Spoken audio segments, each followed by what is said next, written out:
Hello, welcome to another episode of Thy Truth.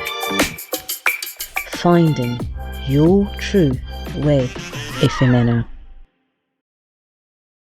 So today I'm going to be answering 5 questions. This is my truth. I don't know yours. I would encourage you to answer the questions truthfully on your own. Yeah, you don't have to share with anyone. I'll link the questions so you can answer the questions yourself, honestly. First one is, what would you change about yourself if you could? There are quite a lot of things I would change about myself. First of all, I wish that I didn't procrastinate a lot, because I do that. I wish I was more consistent in things that I set out to do. There's so many times I would tell myself, I'll do this, and I stop doing it, and then I just lose interest. So I wish I was more consistent. I wish I didn't procrastinate a lot. I wish I was more assertive with my thoughts, feelings, and everything. So if I felt a certain way, I wish I was able to express it in a more assertive way, not trying to be diplomatic about it, but more assertive. I wish I didn't put other people's feelings before mine. So I just pretty much wish I didn't please others and displease myself.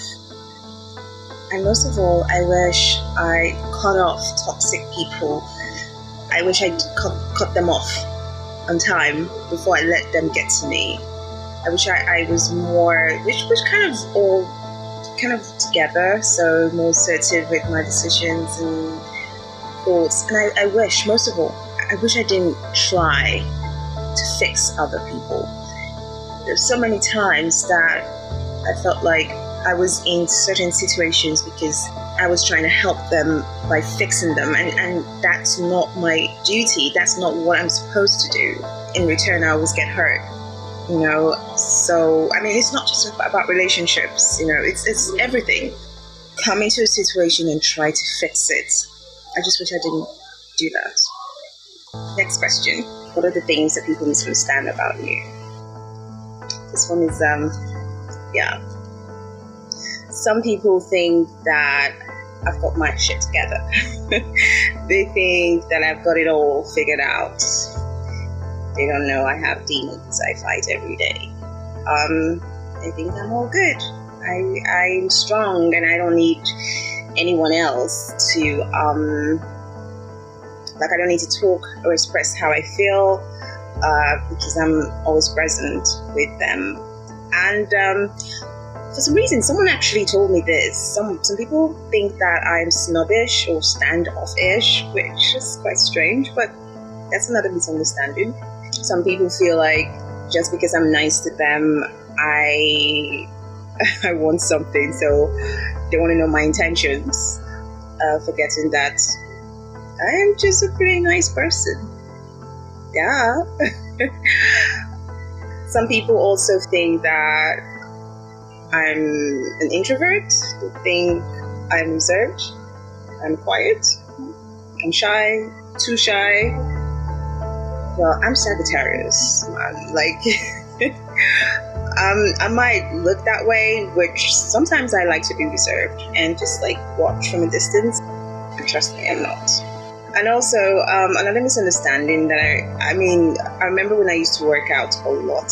I worked out sometimes twice a day, and people thought that I was working out to try to lose weight. I was so concerned about how I looked, so I wanted to lose weight. But the truth is, I was working out because I was dealing with a lot at that point.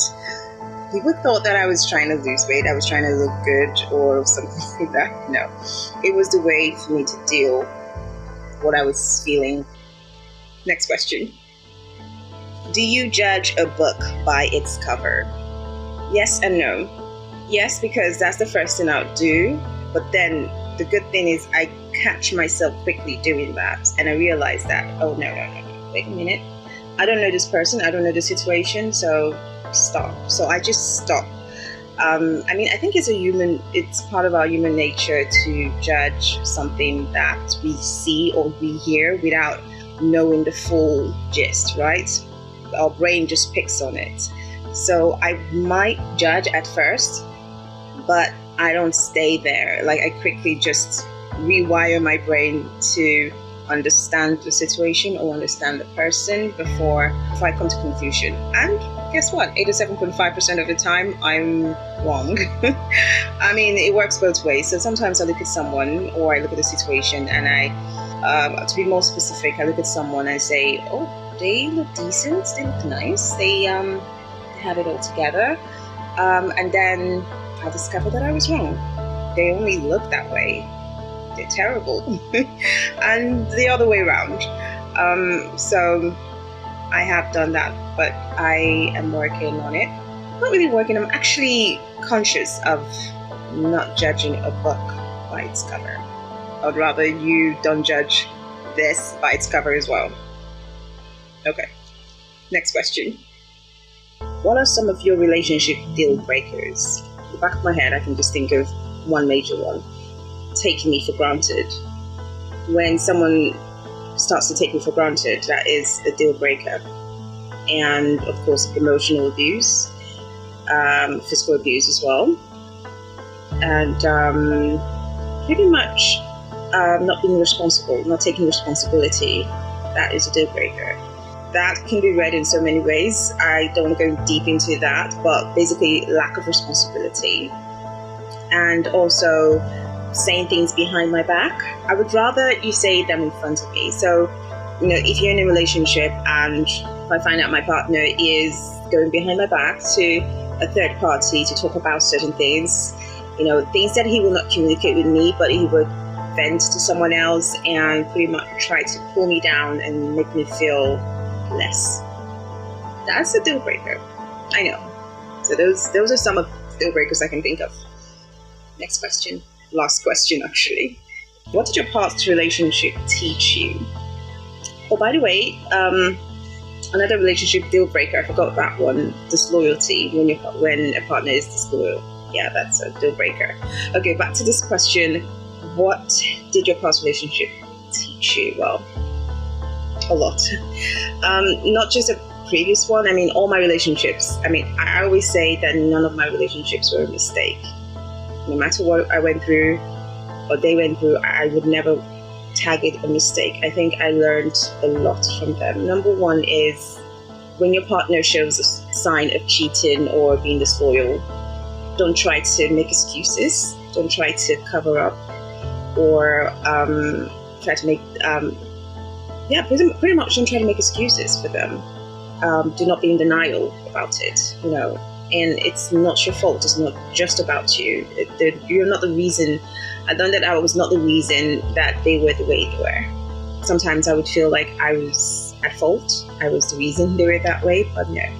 I also learned that a relationship needs more than just the feelings or emotions or love.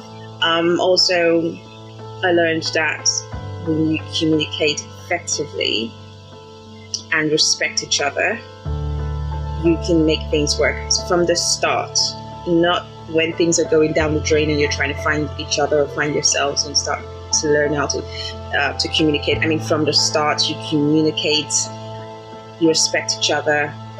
I learned that is a foundation of your relationship. And also learned that when I ignore myself in the process, I suffer. So I've learned to put myself first sometimes. Because my feelings, my emotions are valid. I am valid, I'm important, and not just my partner. So those are the things I would say that my past relationship taught me. How about you? What's your truth? Meet you again at another episode of Thy Truth. Finding your truth with Efemena.